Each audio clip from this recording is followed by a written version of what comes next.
Análisis. Debate. Opinión. Perspectiva política. Con Alejandro Ramos. Bien, estamos en Perspectiva Política. Le damos la bienvenida al consejero del Instituto Nacional Electoral, Uquib Espadas. Bienvenido, y te preguntamos sobre este tema pues de gran actualidad, que es la consulta popular. En concreto, ¿qué es la consulta popular y cuáles son sus antecedentes en el país?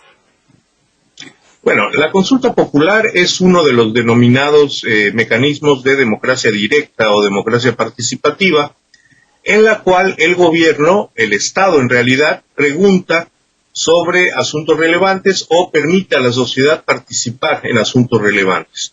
Por ejemplo, la iniciativa popular para cuestiones legislativas, y en este caso la consulta popular destinada a tomar decisiones relevantes para la vida pública.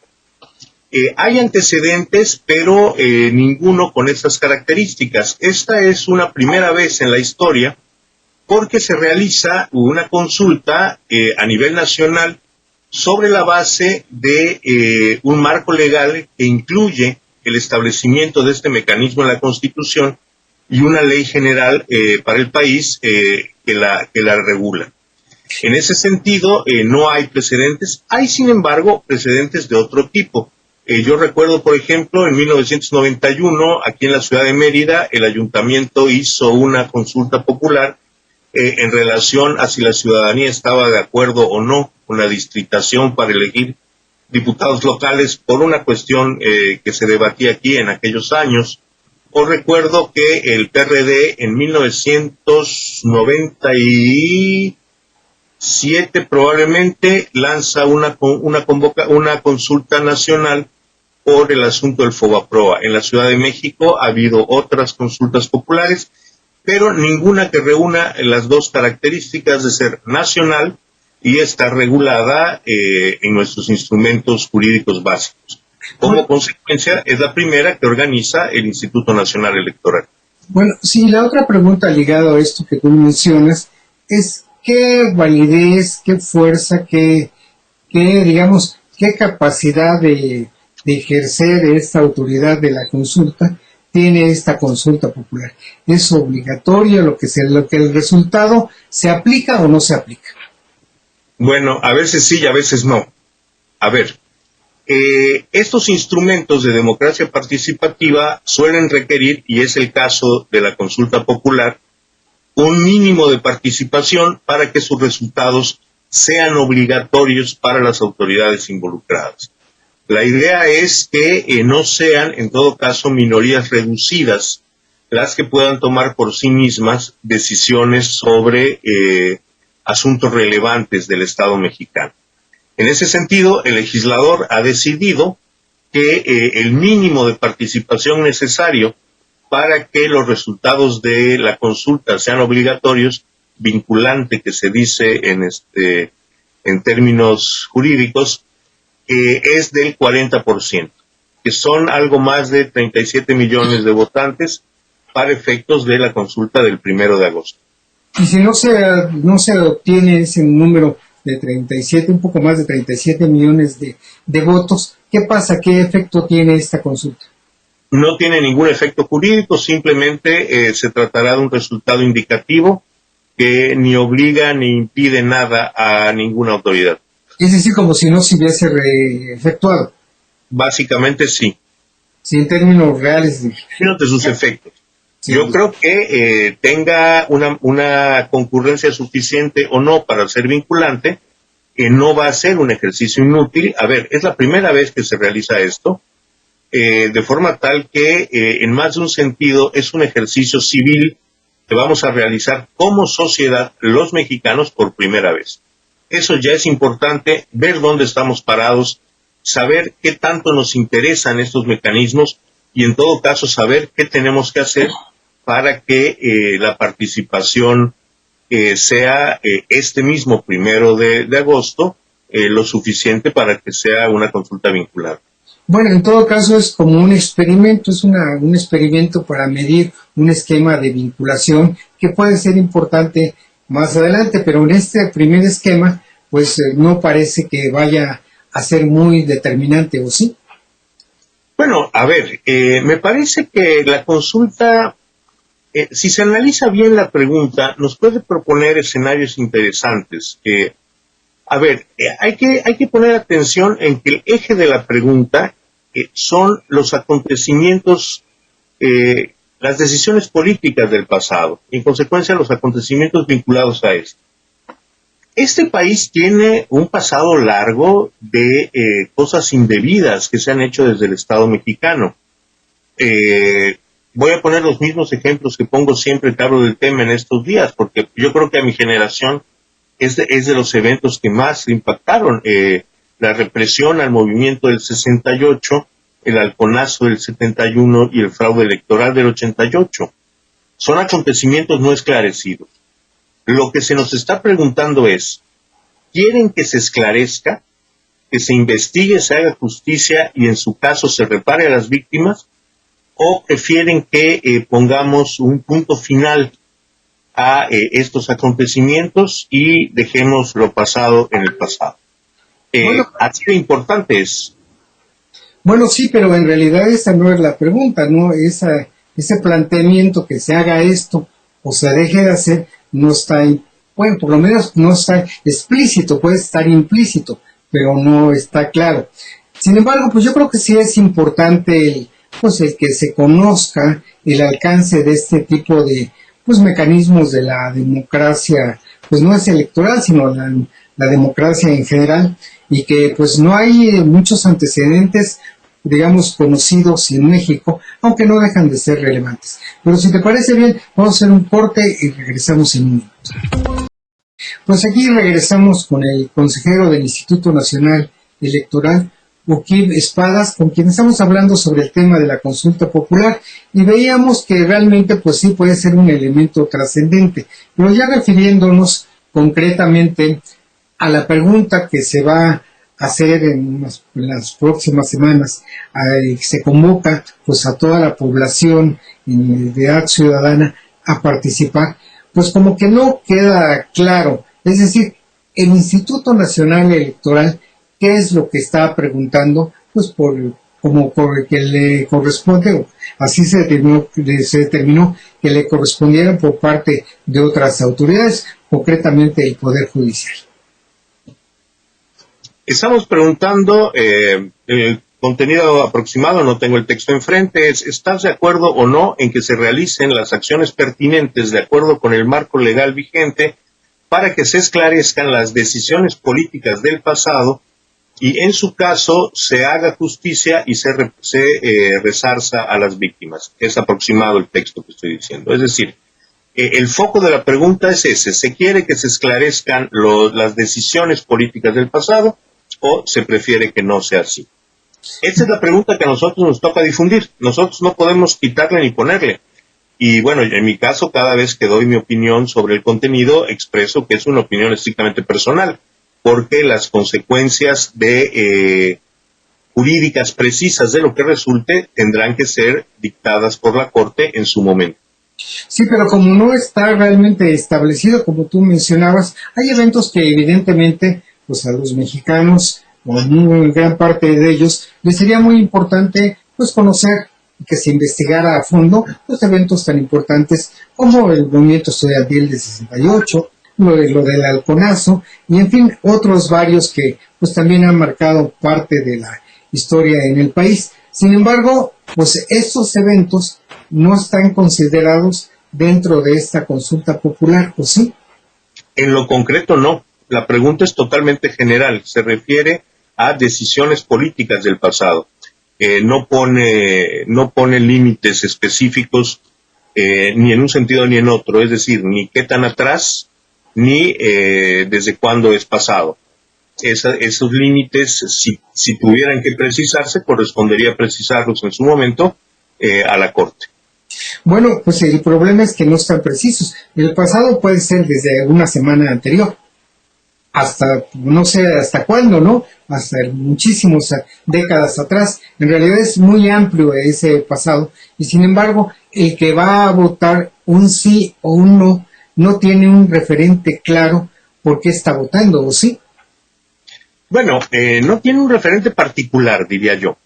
Por eso yo cuando opino de este asunto pongo ejemplos de lo que a mí me remite esto de acontecimientos, decisiones políticas del pasado, porque, a ver, otra vez, por la generación en la que estoy, me remite invariablemente a actos de represión o a cuestiones ilegales, ¿no? No a decisiones de otra naturaleza que también pueden estar allá, que si la estatización de la banca o la privatización de la banca, por ejemplo. Pero detrás de cada uno de estos acontecimientos hubo decisiones políticas. La gente puede tener en mente diversas cosas. Lo que se trata de expresar acá es una voluntad general en el sentido de esclarezcamos, pongamos a la vista, demos luz sobre lo que ocurrió en el pasado, o lo mejor es olvidar eso, poner punto final, y mirar para adelante. Esas son, digamos, los escenarios generales. Muy generales, es verdad. Pero lo que ha hecho referencia,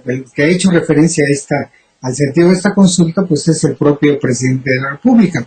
Y ya ha mencionado, pues que realmente la consulta es para ver si se sanciona, si castiga, se sigue incluso, se investiga a fondo, pues las acciones de los tres últimos expresidentes, y ha dado nombres, el expresidente Peña, el expresidente Calderón, y pues hasta ahí me parece nada más. Entonces, ¿eso qué quiere decir? ¿Es un indicador para el que va a sufragar en esta consulta o no?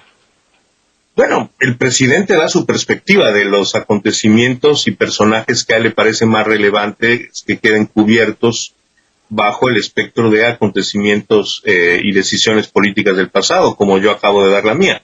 Pero la realidad es que dentro de esa pregunta caben las dos cosas. Sospecho que a la ciudadanía en general le preocupará un poquititín más la opinión del presidente que la mía. Pero en una pregunta general, pues caben las inquietudes más grandes y más chicas, ¿no? La Corte definirá en su momento, pues, los criterios que habrán de tomarse para concretar este mandato, si se volviera efectivamente un mandato ciudadano.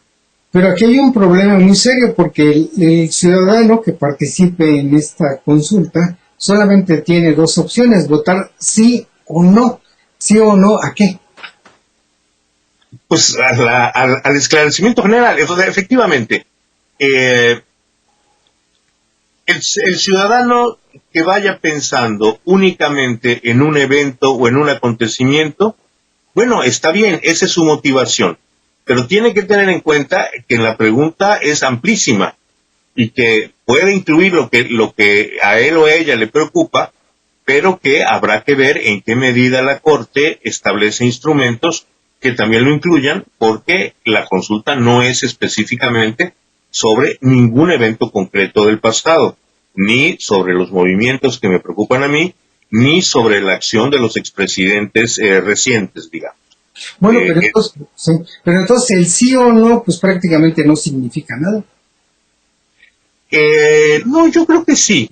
A ver, otra vez, desde esta perspectiva más amplia, para mí, reitero, y tengo que reiterarlo porque la pregunta es la que es, y quien interpreta oficialmente es la Corte. En este punto, yo, abusando del espacio que se me da, doy mi opinión como ciudadano. Yo veo en el sí, por ejemplo, una puerta abierta para soluciones como comisiones de la verdad. Es decir, independientemente de que los responsables sigan vivos o puedan ser justiciables, sepamos qué pasó en esos momentos tan graves para la República. O del otro lado, la perspectiva puede ser una amnistía general.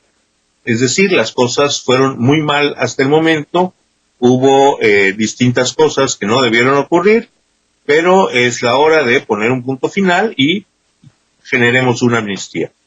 Digamos, ese es el espectro en el que yo puedo esa es la amplitud en la que yo puedo leer la pregunta.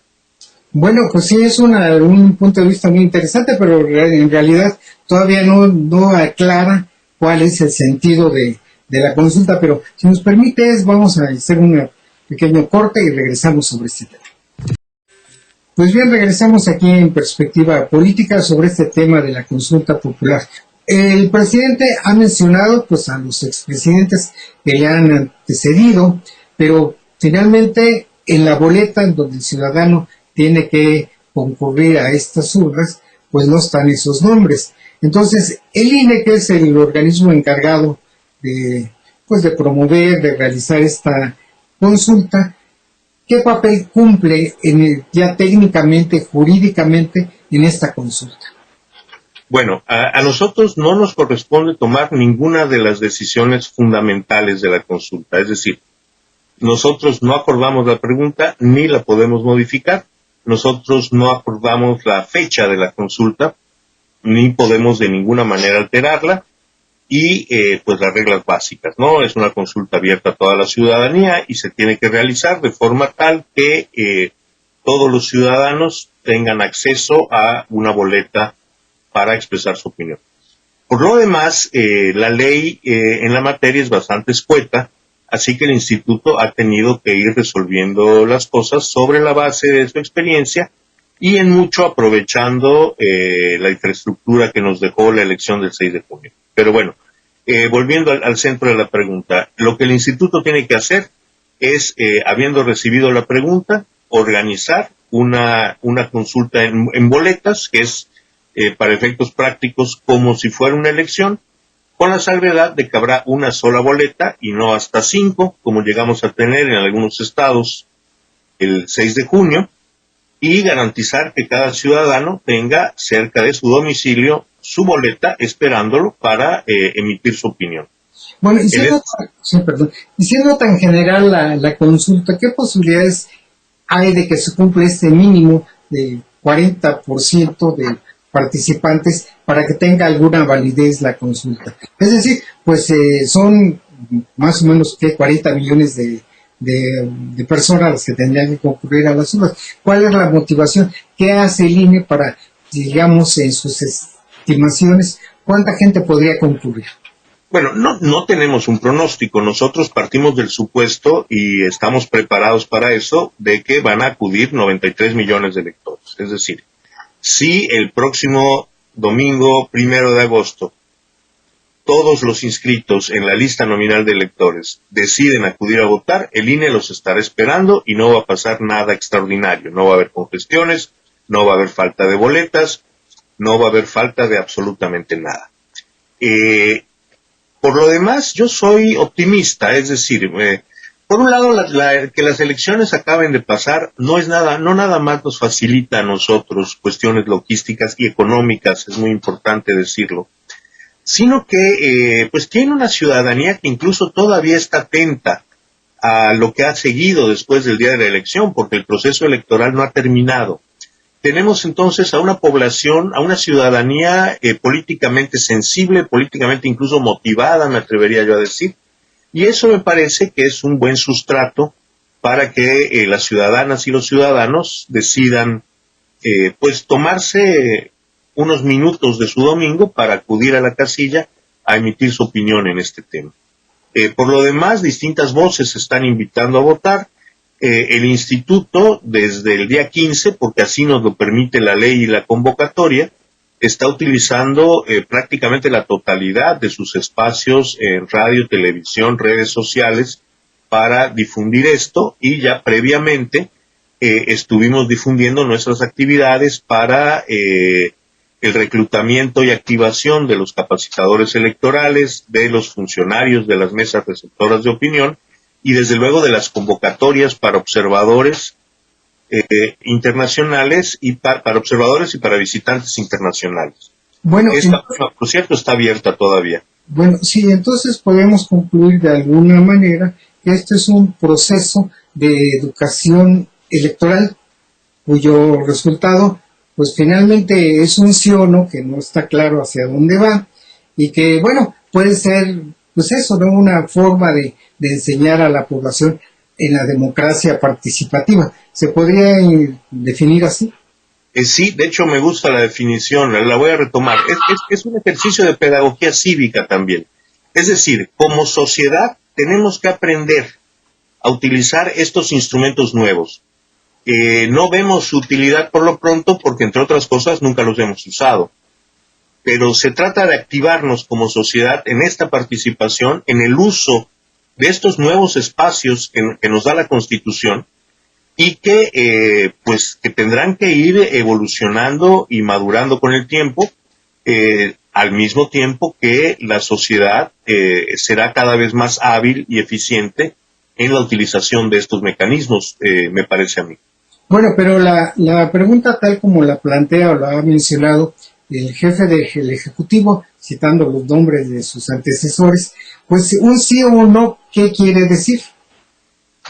A ver, el sí no significaría necesariamente, la Corte tendrá que decirlo, si corresponde juzgar a cualquier persona en lo particular, independientemente de que hayan sido presidentes, gobernadores o cualquier otro tipo de actor político. Ese es otro punto.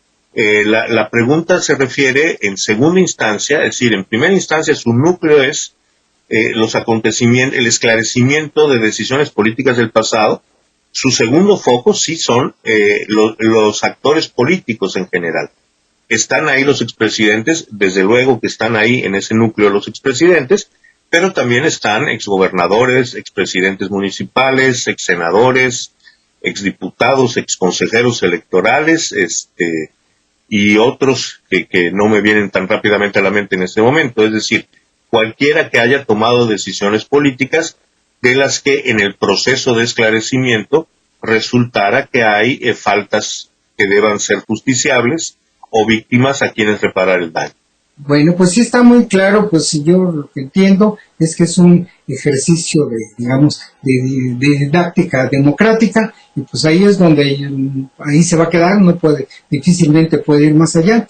Te agradecemos mucho tus explicaciones, realmente muy interesantes, muy claras, y los ejemplos que nos mencionas, pues creo que son muy congruentes porque también están en la mente de muchas personas. Te agradecemos mucho tu participación y seguiremos platicando más tarde. Por el contrario, un gusto estar acá. Gracias, amigos, esto fue Perspectiva Política. Los esperamos la próxima semana.